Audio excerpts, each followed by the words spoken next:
हे ईश्वर, हमें आत्मशांति दो उन चीजों को स्वीकार करने की जिन्हें हम बदल नहीं सकते, हिम्मत दो उन चीजों को बदलने की जिन्हें हम बदल सकते हैं, और इन दोनों में भेद जानने की सद्बुद्धि दो। तेरी इच्छा चले प्रभु, हमारी नहीं।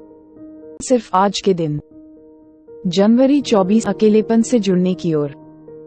हमारी बीमारी ने हमें लोगों से अलग कर दिया था। हमने अपने आप को बाहरी दुनिया से विरोधी, खुनसी, आत्मकेंद्रित और स्वार्थी बनकर अलग कर दिया था। बेसिक टेक्स्ट, पृष्ठ 3 और 4।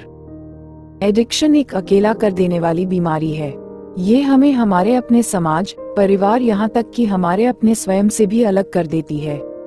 हम मुंह छुपाते फिरते थे, हम झूठ बोलते थे, निश्चित तौर पर अपनी समझ से परे। जब हम दूसरों को जीते हुए देखते थे तो हम उनकी जीवन शैली को नफरत की निगाह से देखते थे। और इन सब से भी खराब बात ये थी कि हम मन ही मन अपने दिल को ये कहते हुए तसल्ली देते थे कि हमारे साथ कुछ भी गलत नहीं है, जबकि हम ये बखूबी जानते थे कि हम पूरी तरह बीमार थे। संसार से, खुद हकीकत से हमारा संपर्क टूट गया था। हमारी जिंदगियां मायने खो चुकी थी और हम यथार्थ से और दूर होते चले गए। एने कार्यक्रम खासतौर से हम जैसे लोगों के लिए ही बनाया गया है। ये हमें उस जिंदगी से फिर से ताल्लुकात कायम करने में मदद करता है जिस जिंदगी को हमें जीना था, और इस तरह ये हमें हमारी तन्हाई से बाहर निकालता है। हम अपनी हालत के बारे में अपने से झूठ बोलना बंद कर देते हैं। हम अपनी शक्तिहीनता तथा अपनी जिंदगियों की अस्त व्यस्तता स्वीकार कर लेते हैं।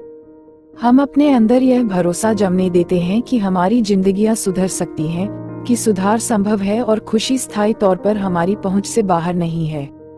हम ईमानदार होने लगते हैं, हम मुंह छिपाना बंद कर देते हैं, हम अपने को सामने लाते हैं और सच्चाई बयां कर देते हैं, चाहे कुछ भी क्यों ना हो। और जब हम ऐसा कर रहे होते हैं तो हम ऐसे बंधन स्थापित कर देते हैं जो हमारे व्यक्तिगत जीवन को हमारे चारों तरफ बिखरी तमाम दूसरी बड़ी जिंदगियों से जोड़ देते हैं।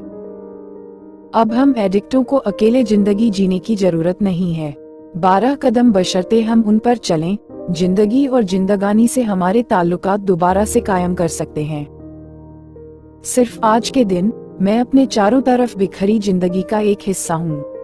मैं अपने संसार से अपने संपर्क को और अधिक मजबूत करने के लिए अपने सुधार कार्यक्रम पर अमल करूंगा। हे ईश्वर, हमें आत्मशांति दो उन चीजों को स्वीकार करने की जिन्हें हम बदल नहीं सकते, हिम्मत दो उन चीजों को बदलने की जिन्हें हम बदल सकते हैं, और इन दोनों में भेद जानने की सद्बुद्धि दो। तेरी इच्छा चले प्रभु, हमारी नहीं। Thanks for watching. Like, make sure, subscribe at @JTrend._91.